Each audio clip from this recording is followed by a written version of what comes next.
Good afternoon. Thank you all for coming. Antonio, thank you for the wonderful introduction that unfortunately we didn't understand. We don't speak Spanish. But I guess you said the first 3 slides that I was about to have about Croteam and what we done, what we did.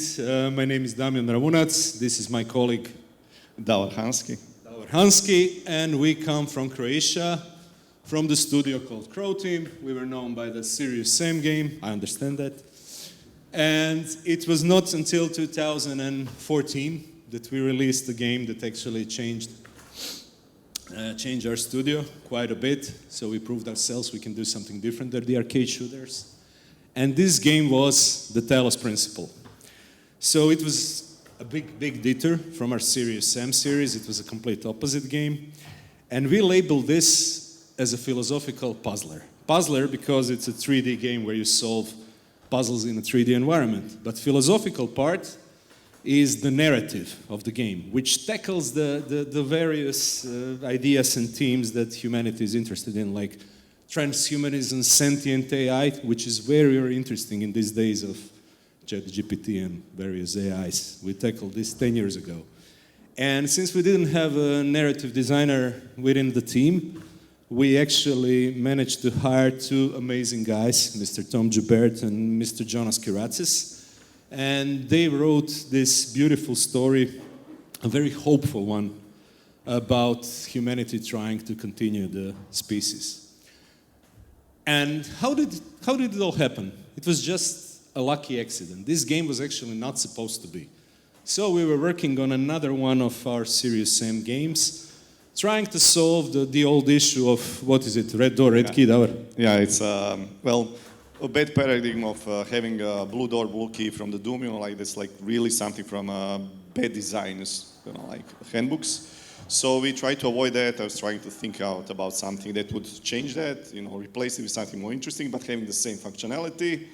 So I kind of came up with this idea of a device that you could move around and then you can jam or like block the electronic devices from a distance, like mines, turrets, walls, electronic walls, stuff like that. So that was actually intended to be for Serious Sam 4. So we made several, just levels that we could play out, and test and see the feedback, how fun that would be for the Serious Sam. And our main gameplay designer, who is not here, Tome, I made like 15 levels, I made 20, he made 15. But I actually, stayed in realm of Serious Sam's scope. But he went a little bit forward and make like, really complex puzzles with that. But it turns out that more complex puzzles were more fun for people. So we want to see what to do with that, Mm-hmm. And then we thought, of course, the next logical step was, can we think of more mechanics? And there was another one, which was actually inspired on an iPhone game, where you had to connect some laser dots. Yeah, well, actually, my son, he was small at the time, 5, 6 years old.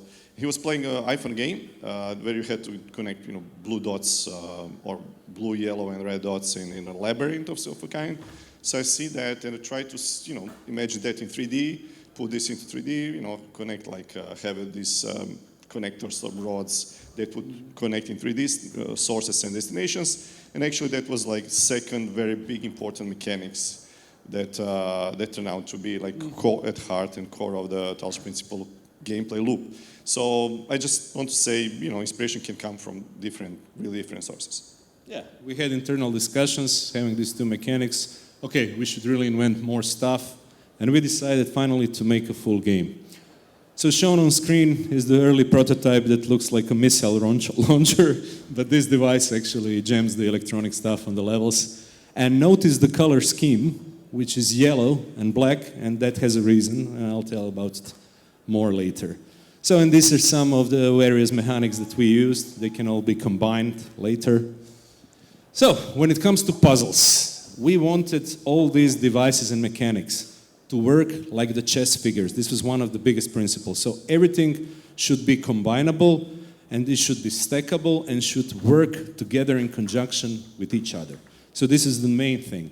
But what happens after you solve a puzzle in 3D? You have to have some sort of reward. The reward turned out to be a puzzle itself, and it's a tetromino piece, which is a piece from Tetris, which you later gather many of them, assemble them into some sort of panels, and this is our gating for the progress in the game, where you can unlock new mechanics, unlock new areas to visit, stuff like that.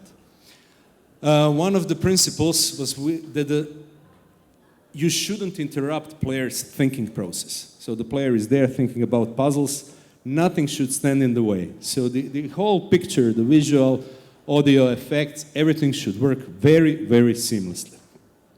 Also, the biggest problem in modern games is the difficulty curve. You know, you start playing, suddenly it ramps up, you just hit the controller or you hate it. So we needed to make sure that we introduce these new mechanics slowly, so players can learn to use them, to adapt their strategies.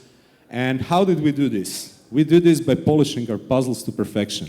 So we had several rounds of internal feedback, so our own developers were playing the games, and we gave them just 2 ratings, which is how fun was it for you to solve this puzzle, how difficult was it for you to solve this puzzle. And you can rate it from 1 to 5, and in Croatian it's like A to F in States.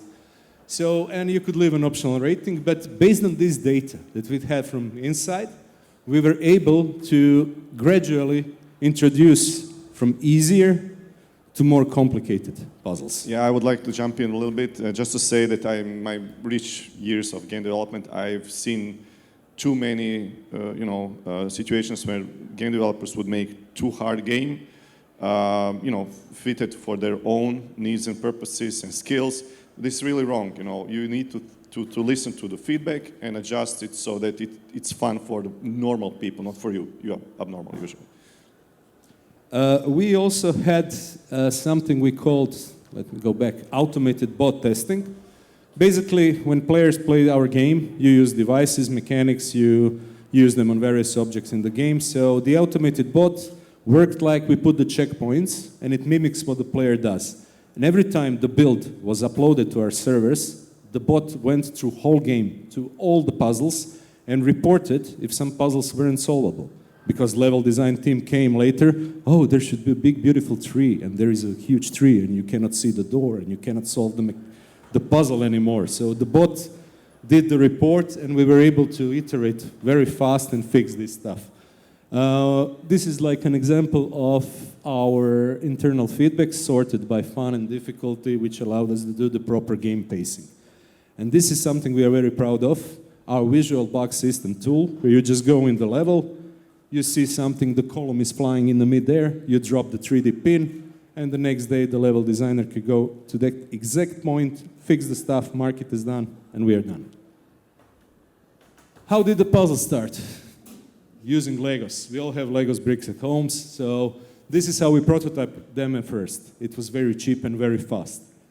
After that, we built them in our own serious editor, and this is like an example of, we built more than 160 puzzles, something like that. 120 ended up in the 300. More than 300 puzzles, 300. So in the end, we had something like this, a bunch of puzzles. But we needed to organize them in some sensible way that will intertwine with the story. And this is an example, our first draft of the game world, which is based around the tower. And the nexus, you see, this is how the Talos Principle was supposed to be called. Not the Talos Principle, the nexus was the working name title. And then you go through 3 different temples, which lead you to the various clusters of puzzles, where you get the Tetrominos as a reward. And in the end game, it looks like this. We settled on 3 different environmental settings, the Egyptian one, medieval one, and the Roman one.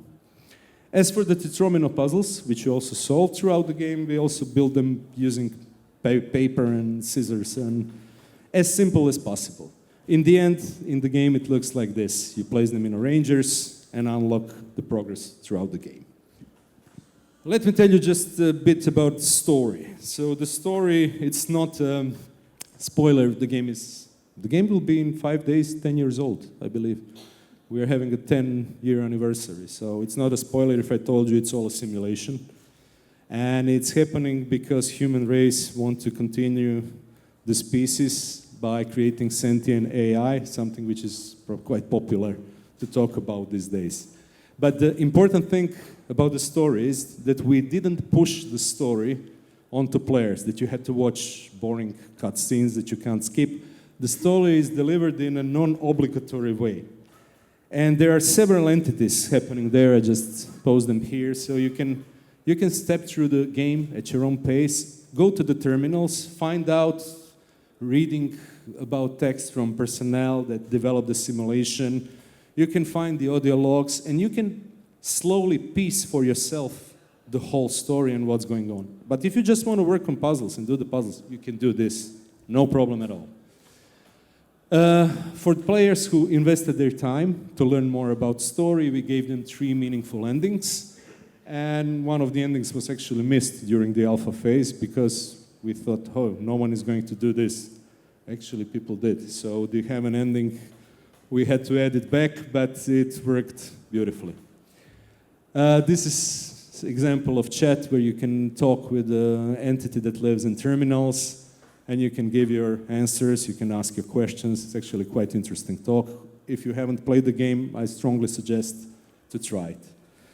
And to finish up with the tech, visuals, and audio, as mentioned, this was built on our Series engine technology that powered our Series N games, and that allowed us actually to optimize the game performance and release it on many platforms in quite a short time.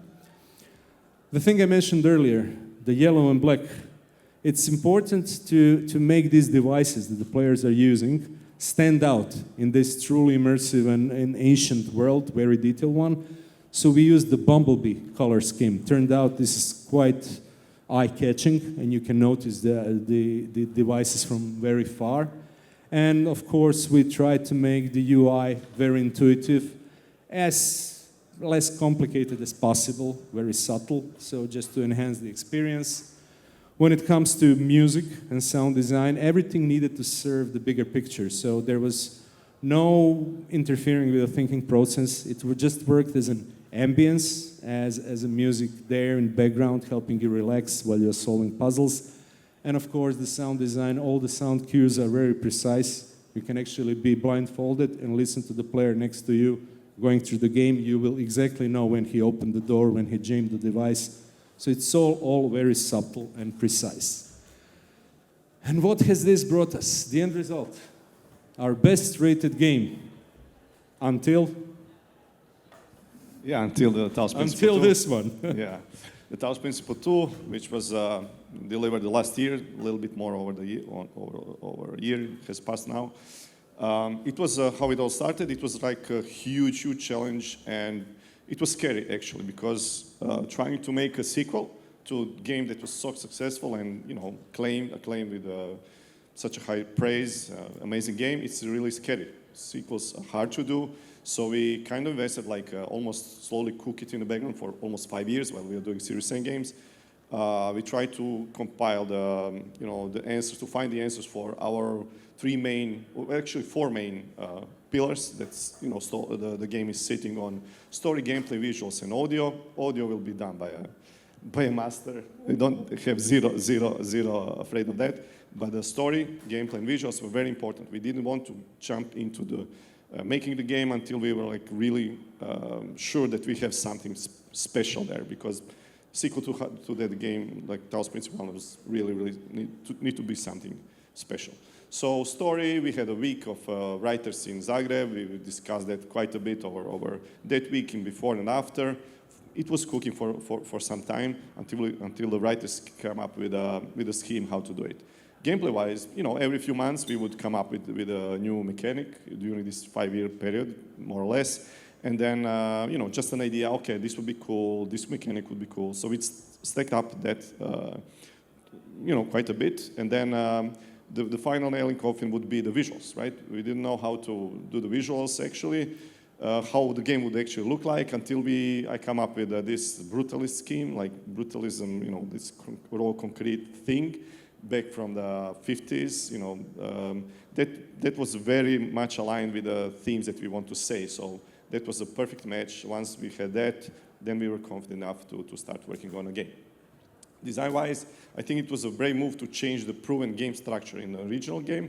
We have very similar, but very simple, but proven, easy to understand, easy to replicate game structure. But we went like 180 degrees completely different, with a many layers approach. Like we had main puzzles, gold puzzles, Lost Labs, Avatar Seekers, Humanity Remains, Straton, Philosopher Talks, Lost Terminals, PDA, Easter eggs, like many different layers of the game, so that the players could enjoy, reaching deep into the game and then discovering many layers and removing them just to see like this clear, beautiful picture at the end.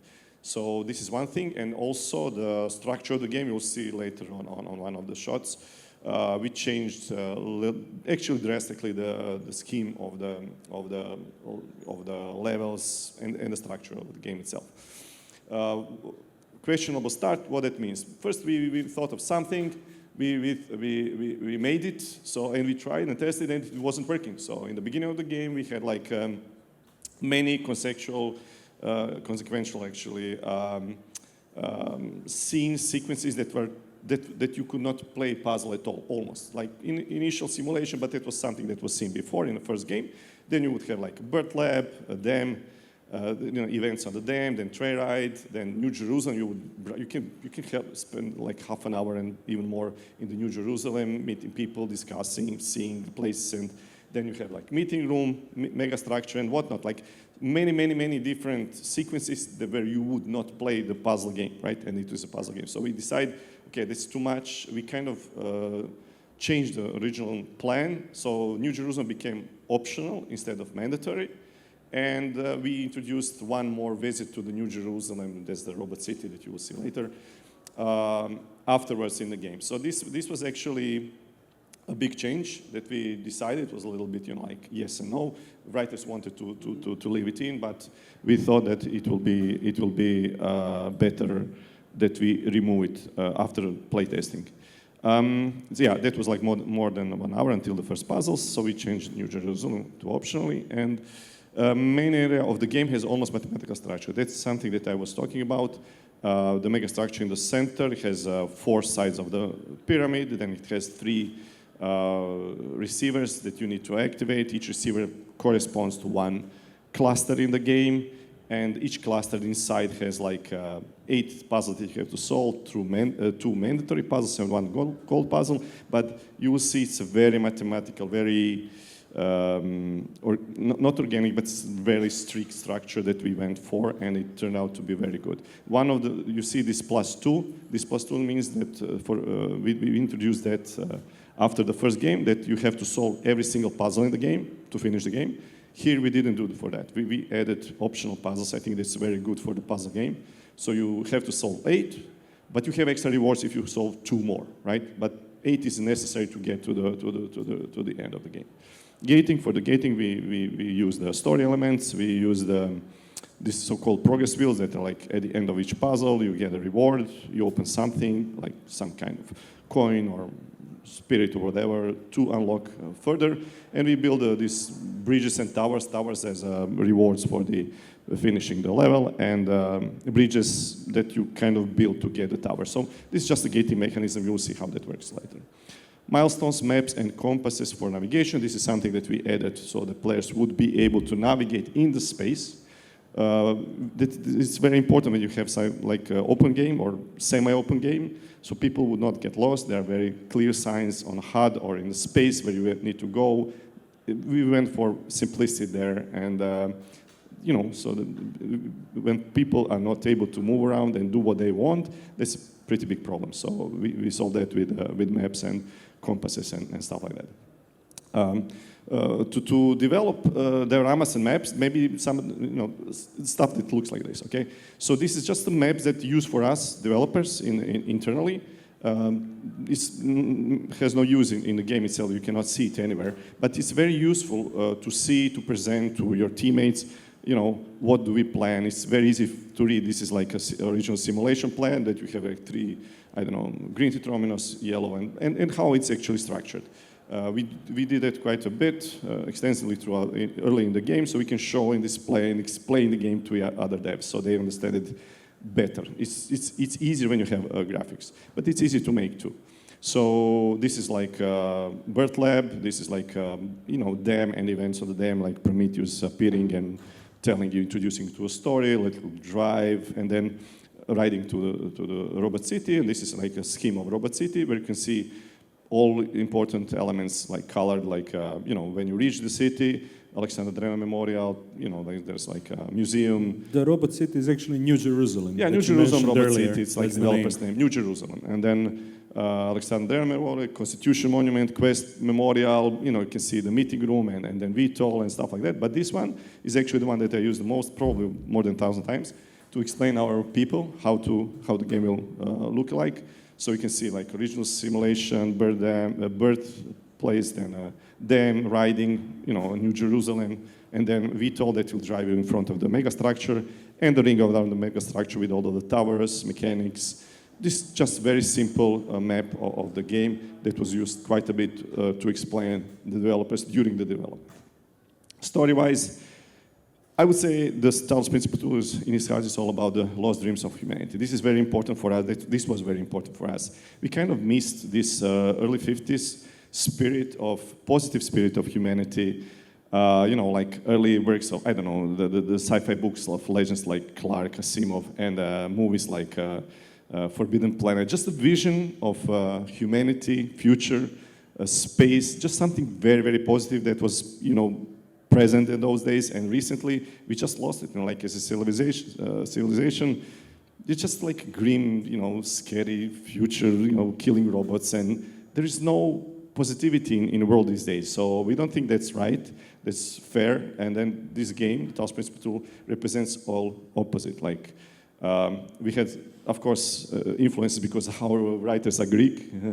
Jonas and Verena Keratzes, they are mostly influencing the story along with Tom. Tom also contributed a little bit.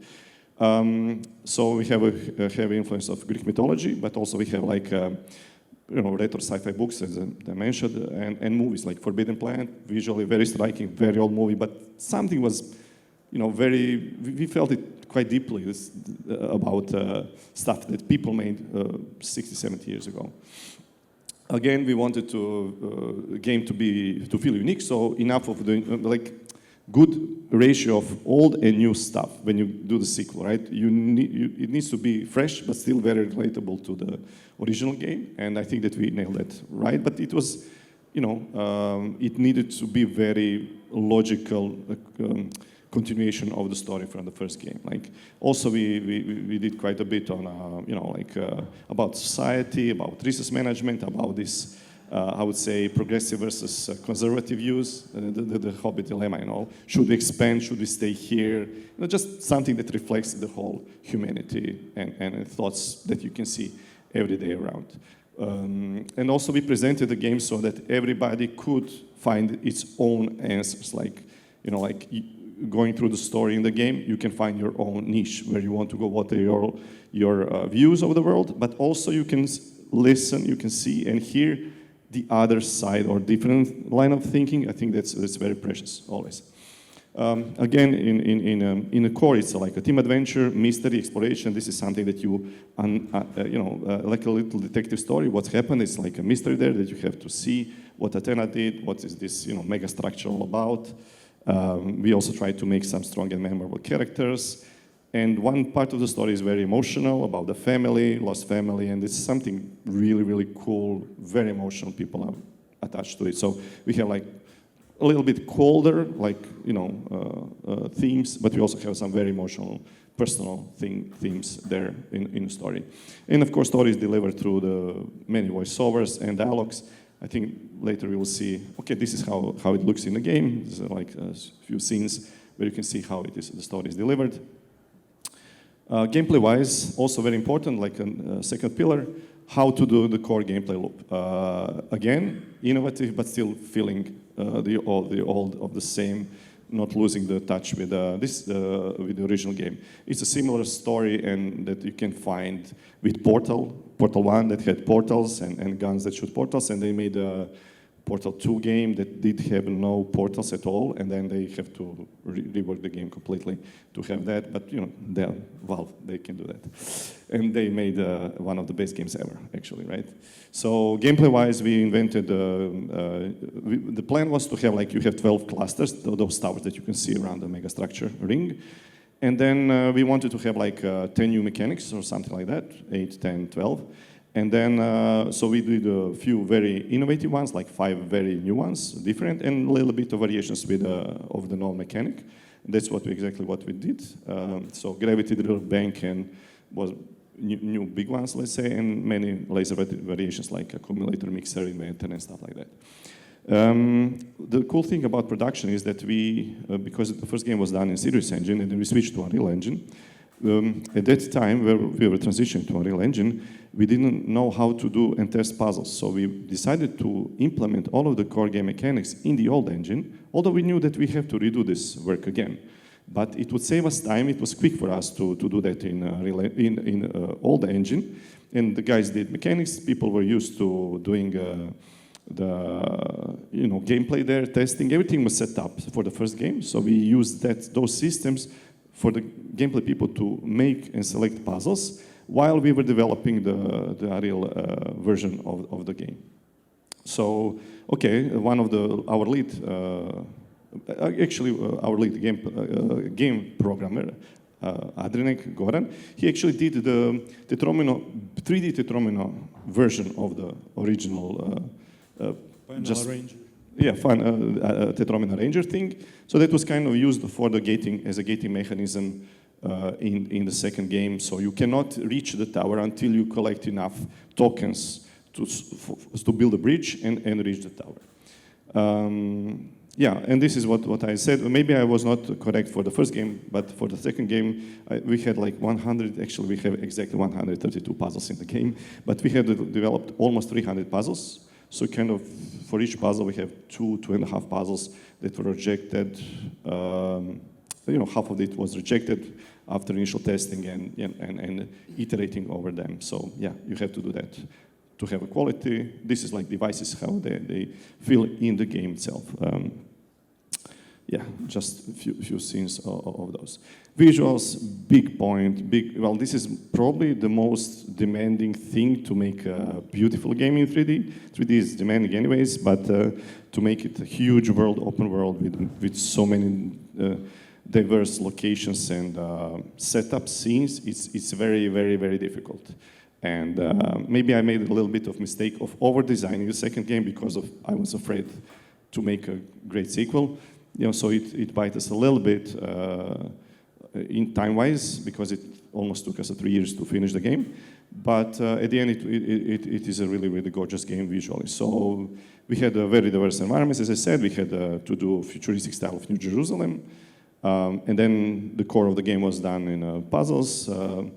We selected the overgrown brutalism for the Athena's creation. It was very important to relate and to depict the story of a lost dream of a bright future, right? That's what the game is all about. So that was very relatable. We had 4 different biomes, east, north, south, and west. You will see, I will show quickly just a few images how that looked like at the game.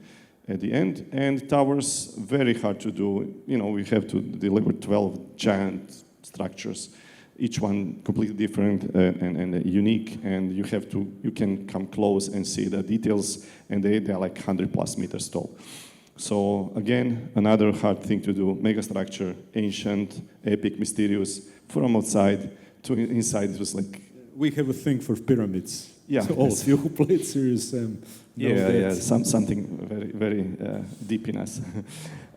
We also, just on practical side of things, we developed many Houdini tools, several actually, that help us to, damage concrete, build ivy, build roads, and just, help us in all kinds of everyday work.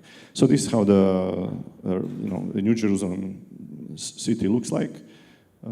We ended up with this. We had several different approaches, but this is something that we quite liked. And for example, this is a monument to the creator of the original simulation, Alexandra Drenon, the scientist who did that. And then a little bit of how the puzzles were dressed, and brutalism, raw concrete, weathered, overgrown. You can see it here. Also influences. Then we had this is like let's call east side of the world, north, south, of course, a little bit Australian, south, sandy, and then west side of the world. And then very, very important, I would say, visual clues, goals. You cannot reach those towers until you solve all the puzzles. And this is how we did them. Each one is different, very hard to make, but yeah, I think it was worthwhile doing those. They're very striking in the levels themselves. The goal of the game is to reach the megastructure and to discover the story and mystery within this megastructure. You kind of dance around it for the whole game, and then you enter for the final goal. This is how it looks like from inside. I would say also took us quite a bit to do this because we want to be like ancient, mysterious, but still like we wanted to also to use this retro technology stuff from 50s, sci-fi vision of the future and stuff like that, just to be aligned with the story and themes. Production-wise, the game is huge. Like, we wanted a large open dynamic world, so we wanted to add animals. They didn't turn out to be very smart, but we wanted time of the day, so when you revisit certain location, it would be maybe a different time of day, which is quite nice. We had labs, futuristic city, traveling systems, biomes, megastructure interior, more than 100 plus puzzle shells. Puzzle shell we call the buildings that are surrounding the puzzle. Many characters, I don't know how many, tens of characters. 18, 19. Something like that. Motion, we needed to use motion face capturing. It was really, really hard to do everything. PDA, computer terminals, a lot of ending cutscenes. So it was really, really tough to do this, all of this. So each cluster has a different environment. The plan was to have, for each cluster of those 12 main clusters, to have a different environment, architecture style, and gameplay style. So new device, or just so that when player plays one cluster, he doesn't know what will wait him for in next one. So we want to be like visually different and gameplay-wise different. And of course, we had to develop one tower for each environment. At the end, we had to tweak a little bit, cut down on this because it lasted too much. So out of these 100 plus puzzle shells, we probably have like 50-60% custom made, but the rest 40, we use the tile sets to do them because we see they look as good as the custom ones, but they're like 10 times faster to make. So you need to make adjustments as you go towards the game. We had a little bit of problems with lighting optimizations because we moved to Unreal. First of all, we moved from Serious Engine to Unreal 4, and then from Unreal 4 to Unreal 5, and then 5 point something. So we had to change quite a bit technology-wise to see. But I have to say, Engine, that was a really good move. It was not a mistake to move to Unreal Engine because it's a really, really amazing thing and solves a lot of problems for you. So biggest performance problems with streaming, moving shadows, the invalid cache. It was like, ugh. But we can, we lived through that somehow. During the making of this game, we had big tectonic changes. So both on technology, as I said, moving from Serious Engine to several iterations of Unreal Engine, but we changed the team a lot too, because initially our team was composed of many programmers that were like working on engine, but at the end we ended up with 10 less people probably in programs, data engineers and bringing in people who are really love doing content. Okay, I'll talk about this. Okay, we also have to thank several people who helped us. Epic Games was really helpful, to be honest. White Paper Games, a nice team from UK, which helped us quite a bit. We implemented some of this because, okay, there was a specific situation where we moved from our own technology stuff that we used to, so we brought some of our beloved stuff, like custom negation tools, VBS, and all different stuff from the Serious Engine to Unreal Engine, so we can move faster and work easier. We used a lot of 3D party middleware, RTCV, Wise, Damjan. Yeah, I used Wise. I don't know how many of you worked in Unreal Engine, but when we started in 4.3, the audio implementation there was, I'd say, too complicated for me. So I searched for the middleware that could help me integrate all the sounds and music I create easily, and I settled on Wise, which is good stuff. We're still using it, worked flawlessly.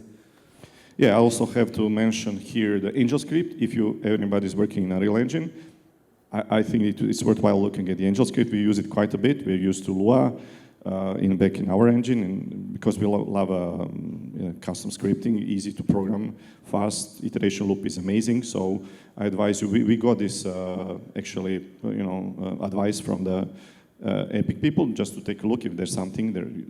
Something is out there called Angel script, developed by Hazelight. Really, really amazing stuff. Check it out. Okay, we outsourced some of the work, not much, but some 3D concepts, tech art, know-how, and content optimizations. Some of the trailers as well. Yeah, trailers, Done of course. Okay, two trailers were done by Trailer Farm, very nice French guys.